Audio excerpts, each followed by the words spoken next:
Ici, en plein cœur du désert mauritanien, se trouve l'une des villes les plus anciennes et sacrées de l'islam, Chinguetti.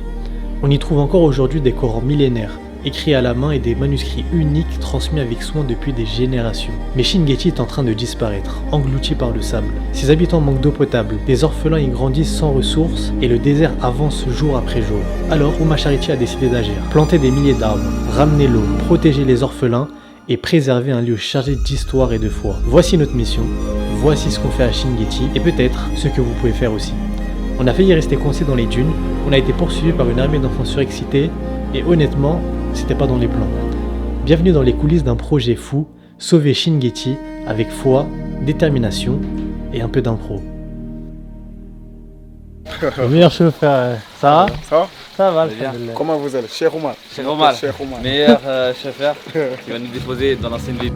On se dirige actuellement vers l'ancienne ville de Chinguetti. L'objectif, voir de nos propres yeux l'impact réel de l'avancée du désert sur ce site historique. Mais aussi rencontrer l'un des derniers gardiens de la mémoire de cette ville, un bibliothécaire passionné qui veille encore sur des manuscrits vieux de plusieurs siècles. Suivez-nous dans cette étape essentielle de notre mission à Chinguetti.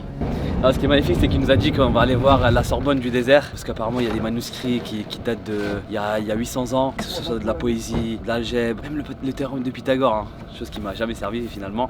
Mais non, franchement, des poésies, des manuscrits, des Corans. Moi, pour le moment, je connais pas très bien l'histoire, mais c'est pour ça qu'on est avec le maire de Chinguetti et bien, on va voir le bibliothécaire, donc un des plus anciens du Sahara. Ça, c'était à 3,50 m. D'accord. Dans le cadre d'un programme de l'Union européenne, nous avons pris des ensablés, mais regardez comment ça avance. Il y a des machines qui passent Non, manuellement et avec des ânes. Manuellement avec des ânes. Avec des ânes, on le transporte jusqu'à là-bas, on le prend par véhicule et on le dépose ailleurs. C'était à ce niveau-là, regardez. D'accord, oh là là. On était obligé de fermer la fenêtre pour que le sable ne rentre pas. D'accord. Et lui, comment ça 3 mètres. Ah, d'accord. Oui. Waouh. Les gens étaient obligés de mettre des branches. Et jeter aussi ça parce que je pense que Ça retient le sable. ça retient le sable, ça.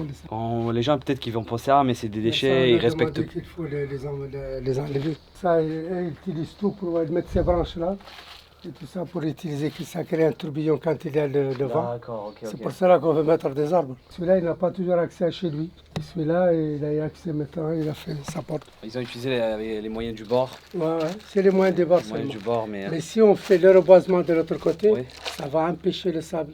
D'accord. Parce que le sable, il vient, il se dépose. Et là, mais quand on le traite en aval, Oui. et là, ça va fixer avec le projet de Oumma Charity, ça va rendre beaucoup de... Ok, petit appel aux dons à tous les donateurs, ceux qui vont voir cette vidéo vlog YouTube. C'est un appel aux dons. Si vous voulez sauver des familles, mais sauver aussi le patrimoine de Chinguetti et le patrimoine finalement de la Oumma, et vous faites un don sur le site internet www.oumacharity.org/Djeria. Donc c'est un programme Djeria. Pourquoi on l'appelait comme ça Djeria? Parce qu'en fait, ça fait référence à la Sadaqa Djeria. Tu fais un don et ton don il perdure dans le temps. Et là, comme vous avez pu voir, va sauver des vies et ça va sauver la culture et le patrimoine de la Oumma. C'est très facile, hein, c'est un petit don mais qui fera beaucoup de bien. Donc on est actuellement chez le bibliothécaire, un des bibliothécaires les plus anciens du monde et du Sahara. Donc juste là, à Chinguetti, il y a des Corans qui datent d'il y a 800 ans, il y a des manuscrits, des poésies, de l'algèbre. On va le voir tout de suite. On va se présenter. Comment allez-vous? Vous allez bien? Vous allez bien? Enchanté, machallah. Je ne sais pas si le monsieur Ould Amara vous l'a dit, mais nous à Oumma Charity, on a un gros projet avec les donateurs. Donc nous là, on est en train de collecter de l'argent pour planter des milliers d'arbres. Et ce vlog là, c'est pour montrer en fait que grâce à donateurs, là on va protéger la ville de Chinguetti, Inch'Allah. Ça c'est après. J'ai toujours dit, on va donner des subventions pour la bibliothèque. Mais j'ai dit non, il faut arrêter. Tant que vous n'avez pas arrêté de dire sur Chinguetti, ne donnez rien. Il faut sauver Chinguetti d'abord. Oui. Mais quand on sauve Chinguetti, on va sauver des maisons, on va sauver les manuscrits, on va nous sauver nous-mêmes. C'est primordial d'ailleurs. C'est vrai. Ça va retarder un peu l'avantage, mais tant mieux, c'est pour toute la vie, c'est pour l'avenir de Chinguetti. Nous avons, j'ai déjà dit que nous avons au moins 3000 livres jusqu'à présent à Chinguetti, répartis dans les 12 collections. Tous nous ont promis de nous aider. Que des promesses! Jusqu'à présent, ce n'est que des promesses. Dans des promesses n'engagent que ce qu'il entend, c'est dommage. Nous avons déjà commencé à faire quelques scanners. Ça, c'est le scanner du plus vieux Coran. C'est le seul Coran en Afrique de l'Ouest écrit sur la peau d'Antilope. Il remonte à l'année 1000 chrétienne. Là, nous avons un tout petit qui remonte au 18e. C'est de chez nous. Et là, cette fois, c'est d'origine persane qui remonte. Je suis en train d'écrire de la part d'Ouma Charity. On espère protéger la ville et ses habitants de l'ensablement par la permission d'Allah et par la cause des donateurs, Inch'Allah. Je vais mettre ça. Franchement, je sais pas quoi dire, hein. C'est incroyable. Maintenant, je me rends compte d'autant plus en fait que le projet il est exceptionnel ce qu'on va faire. Par la permission d'Allah, par la cause des donateurs. Il faut absolument sauver cette ville-là. En sauvant cette ville-là, vous l'avez compris, on va protéger le patrimoine de la Oumma, de la communauté. On va protéger aussi du coup les familles. C'est que du plus. Tu fais une sadaqa, c'est une sadaqa djaria en plus qui perdure dans le temps. Maintenant, je comprends encore mieux. Après avoir compris pourquoi il est essentiel de protéger cette ville face à l'avancée du désert, nous prenons maintenant la direction des familles d'orphelins accompagnées par Ouma Charity. Car ici, le reboisement ne sert pas uniquement à préserver un patrimoine, il protège aussi des vies. Nous allons maintenant à leur rencontre pour comprendre leur quotidien et montrer dans quelle précarité certaines de ces familles vivent encore aujourd'hui. Donc Jabal, donc là on est en train d'aller pour visiter une famille d'orphelins. Donc un peu pour t'expliquer, tu sais, Ouma Charity, à la base on voulait construire un orphelinat et autres. Mais après, comme ces orphelins sont déjà dans des familles d'accueil, donc l'idée c'est de venir en soutien pour les appuyer. Donc on les appuie du côté, comme je te le disais, scolaire, avec des vivres. Et bientôt on va lancer aussi une autre activité, le cours de soutien et autres pour pouvoir les aider. Alaikum. Ah, mashallah. Mashallah. Donc, comme tu peux le constater, on est ici dans un vide presque total parce que tu vois un peu, les abris, ce sont des abris de fortune et autres. Donc, un peu ce que je te disais, on a l'initiative aussi de pouvoir construire des abris pour ces personnes, Inch'Allah, pour les permettre aussi vraiment de se retrouver vraiment dans des conditions de dignité et autres. Ce qui est important aussi de dire, c'est que c'est très important de ne pas oublier, c'est tout ce qui se passe, c'est par la permission d'Allah. Nous, on est juste des facteurs. Ça, c'est super important, il faut qu'ils le comprennent. Il ne faut pas qu'elles se disent « Ah, c'est Ouma Charity qui fait ça ». Non, c'est Allah qui fait ça, mais par la cause des donateurs. Nous, Ouma Charity, on est juste là, on prend le dépôt, on le ramène. Mais ça, c'est important de le savoir. Parce que sinon, après, les gens vont se dire « Ah, c'est Ouma Charity ». Non. C'est Allah qui donne la subsistance. Les donateurs, peut-être que les donateurs ils savent pas, mais tout à l'heure Mamadou nous a expliqué que vous faites partie de la fondation Shingechi. Là, c'est l'assistante sociale, donc c'est elle qui se charge elle est au plus près des contacts des bénéficiaires. Qu'est-ce qu'elle fait généralement, l'assistante sociale finalement? Un peu, c'est eux qui recueillent le besoin sur le terrain.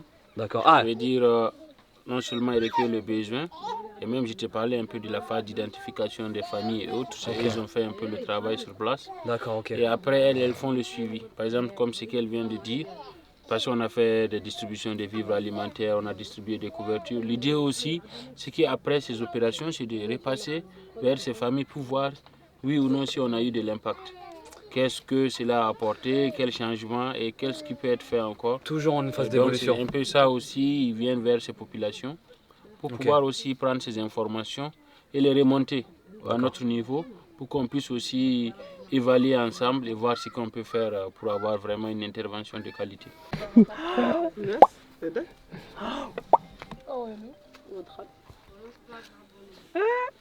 Il est choqué.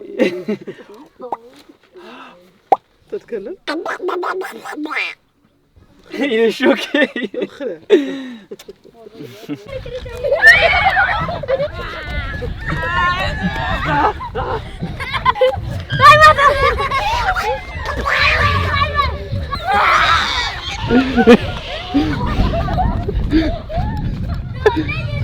Ah, il court vite. Ils m'ont fatigué, hein. Ah. On y go? 2 secondes.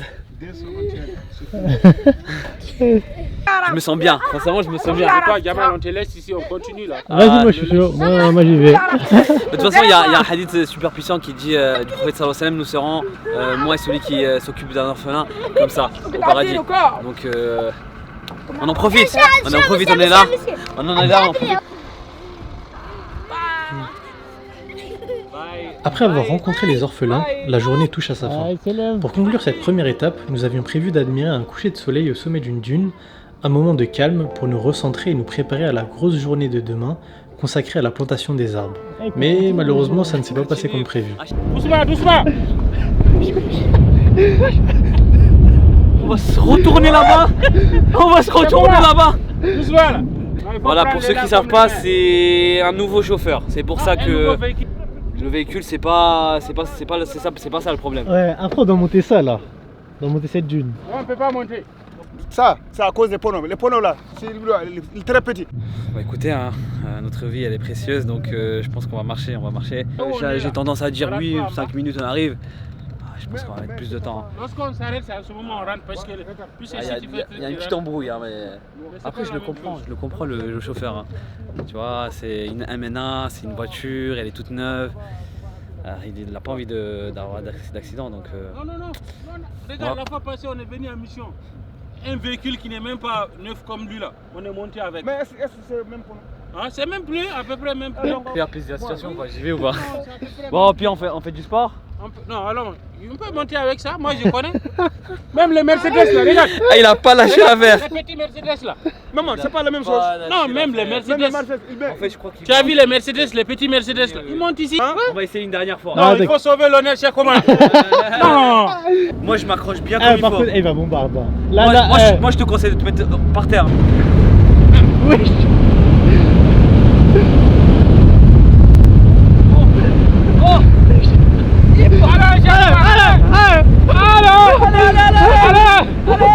Allez, tu peux le faire. Allez.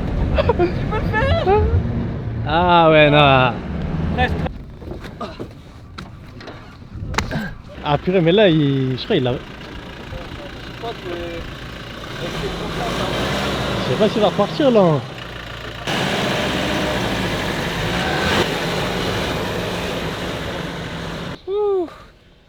Oh, le chauffeur de Human Charity nous a donné quoi là comme spectacle.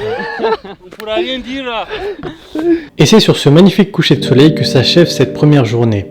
Une journée marquée par de belles rencontres, mais surtout par un objectif qui n'a jamais été aussi concret, sauver Shingechi. Demain sera une étape décisive. Nous entamons officiellement le reboisement, une action essentielle pour préserver la ville et protéger son avenir. Salam alaikum wa barakatuh. Nouvelle journée, grosse journée d'ailleurs. Plantation des arbres, on va faire beaucoup de choses sur ça, la plantation des arbres pour protéger la ville de Shingechi. Donc voilà, là il y a Mamadou qui est là, qui est en train de planifier un petit peu le programme d'aujourd'hui avec le maire. Et on a aussi derrière la dune, normalement l'agronome, avec des équipes et voilà. Donc, il va nous expliquer un petit peu le projet, et il va expliquer du coup les donateurs ce qu'ils financent tout simplement. Donc voilà, j'ai hâte de voir. C'est comment aujourd'hui tu as changé là, tu as mis... Attends, mais attention. C'est à l'occasion du reboisement ou bien c'est quoi? Tu as mis ton gougou. Je n'ai pas, moi, je n'ai pas de tenue. C'est les embrouilles, hein. Les deux là. Je n'ai pas de tenue de travail là. Aujourd'hui il a changé, tu vois. C'est ce qu'il a dit, il n'a pas de t-shirt. J'ai pas de t-shirt. Ah, ben même c'est pour ça là que j'ai. Ah, bon ça. C'est bon. Ouais. On te donnera un t-shirt. Inch'Allah. Là il arrive l'agronome, comme vous pouvez voir, c'est lui qui gère ce projet. C'est lui qui est en charge de ce projet-là, il a travaillé dans des grosses ONG et là, alhamdoulilah, il nous donne un coup de main, donc c'est top. On va le voir peut-être pour voir de quoi il va nous parler. Le système qu'on a mis en place, c'est la fixation mécanique et biologie. Donc on dit fixation mécanique et biologie. Si on parle de mécanique, on parle du grillage et les balisages. C'est ça les balisages. Balisage avec les feuilles de palmier mortes plus les bois. Et au niveau des carrés, c'est là-bas qu'on va planter des arbres en ligne. Donc ce sont les processus qu'on va faire maintenant. Ici, c'est vraiment un gros challenge, c'est un défi. Et je te dis qu'il y a des grands organismes comme les Nations Unies qui ont tenté aussi un projet tel que la muraille verte ici, mais ça n'a pas donné. Parce que le challenge il est énorme. Et nous on veut aussi relever ce défi, Inch'Allah, parce qu'on veut faire la différence. On veut aussi montrer que tout est possible, même dans les lieux où tout le monde pense impossible. Ouais. Petite story time, je sais même pas si cette vidéo-là va sortir, mais bon, j'en profite parce que j'ai un petit peu de temps. Il y a Abdé qui est en train de faire voler le drone. Je pense que dans le vlog, il mettra quelques plans de drone par rapport à la plantation des arbres. Et moi, mon ressenti perso, je suis très content. Je suis très content de faire partie de l'association Ouma Charity. Je suis content des donateurs d'Ouma Charity parce que c'est des donateurs conscients. Et alhamdoulilah, je suis très content. Je suis très reconnaissant aussi de pouvoir être là, de faire la passerelle entre le donateur, les bénéficiaires, donc vous montrer en toute transparence qu'est-ce qui se passe sur le terrain. Et voilà, alhamdoulilah, vraiment je suis très content et j'ai hâte que le projet il se concrétise. Faut planter des milliers d'arbres, des milliers d'arbres, mais avec l'aide d'Allah et votre aide, je pense qu'on pourra réussir. Bonjour tout le monde, j'espère que vous allez bien. On est bien arrivé à l'orphelinat. On va prendre les arbres, on va les mettre juste là. Donc c'est des arbres que vous financez, notamment pour le programme don mensuel. Et voilà, donc direction avec l'équipe. Donc petit spoil, hein. Tout ça c'est l'orphelinat de Shingechi. Et on en parlera dans les prochains jours par rapport à ça. Ah, tu me filmais? Bah, il faut les réseaux sociaux, tu connais, TikTok, Instagram, il faut que les gens y suivent aussi. Donc pas besoin que je répète, hein, tu as déjà entendu. Là, on va chercher les arbres qui sont juste là et qu'on va planter là-bas. L'idée, c'est de prendre 100 arbres et les planter, mais l'objectif dans une phase de test, c'est 1500 arbres.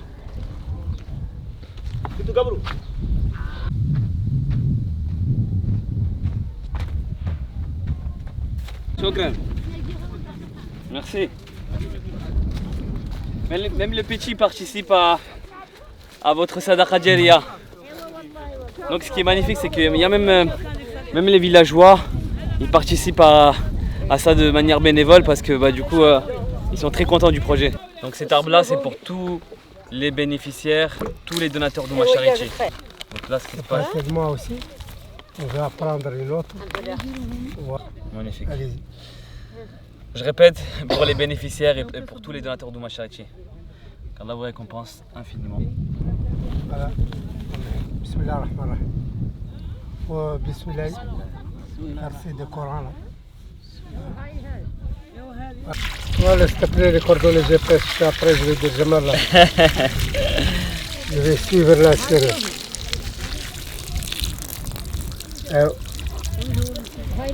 Et donc ça, après, au bout de combien de temps de pousse ça devient efficace? À partir de 2 ans. De 2 ans, ok. 2 ans. Même avant. Ok. Comment il s'appelle Ça, c'est le prosopis. C'est un arbre qui est très résistant au désert. Et à partir de la 3e année, on n'a plus besoin de l'arroser. Sachez. D'accord. Si vous allez le monter comme ça, D'accord. et vous le placez, il faut que ça soit, le profondeur doit être à 40 cm. D'accord. Comme ça, regarde.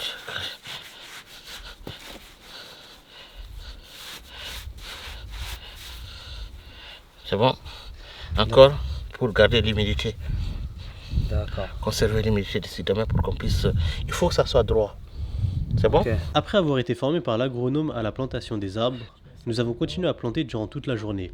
Malgré les fortes chaleurs, nous avions un objectif, planter 100 arbres, qui était le premier pas de ce projet de reboisement. Et dire que ça, un petit arbre comme ça, va sauver des vies.